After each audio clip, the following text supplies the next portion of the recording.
Playboi Carti's Whole Lotta Red effect. Maybe soon we will say Ken Carson's AGC effect. Playboi Carti, the maestro of mumble and the titan of trap, has spawned a legion of imitators, disciples, and outright clones. It's a testament to his influence that the Carti sound is not just a mere trend, but a growing phenomenon, set to flourish for years to come. Some of these Carti wannabes have elevated their thievery into full-fledged careers, raiding Carti's swag vault for every sonic morsel.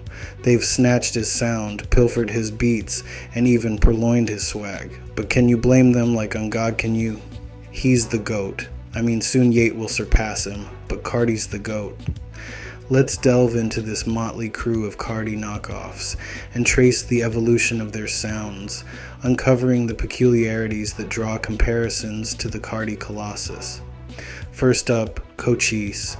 He's no stranger to the TikTok fame game, riding the tidal wave of Carti comparisons back in 2020. In a year where almost every track he dropped on TikTok was graced with "Is this Carti?" comments, Kochis was catapulted into the algorithmic stratosphere. The algorithm gods smiled upon him, and the masses began to use his tracks for their content. Sure, Kochis might not have been a fashion doppelganger, but the neon-colored wardrobe did raise an eyebrow or two. Kochis even hopped on the fan-made beat wagon to promote his music, a tactic reminiscent of Carti's own playbook. The similarities deepened as the Playboi bunny symbol began popping up and lo-fi aesthetics became the norm. His beat selection, well, it was like a culinary delight of Carti's favorite dishes, ranging from Pierre Bourne type beats to semi-hyperpop concoctions. But does that equate to cloning? Perhaps not entirely. After all, in the world of underground hip-hop, using similar beats can be as common as sharing recipes. Then there's the matter of Kochis. He didn't just sip from the Carti cup, he gulped it down.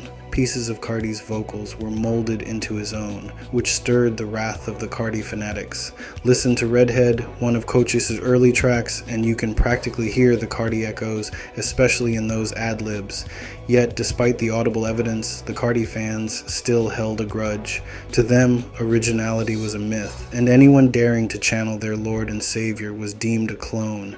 But here's the twist. Kochis carved his niche. He swayed away from Carti's shadow, cultivated his fan base, and dabbled in whatever musical concoctions he fancied. Tracks like Tell 'Em and Perm Term have their own unique flavor, despite the lingering Carti ad-libs. Now let's talk about Vamp Leak, or should I say Lifeless Garments, a name that might sound more like a plumbing mishap than an artist, but hear me out. Vamp Leak readily admits that some of their flows sound like Carti's. In fact, they go a step further and claim to be a superior rapper when it comes to flow, a bold proclamation, to say the least. You can't deny the similarities in their older music, but Vamp Leak has real talent, producing tracks that resonate with listeners. And hey, every artist mentioned here churns out good music. Vamp Leak's beat selection often aligns with the Pierre-type beats, and his current tunes are inspired by Carti's Whole Lotta Red.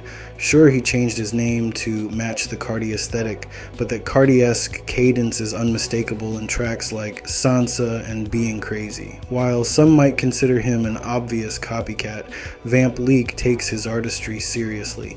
And to be honest with you, I love his music despite all the hate he gets. And now, we reach the notorious Mario Judah.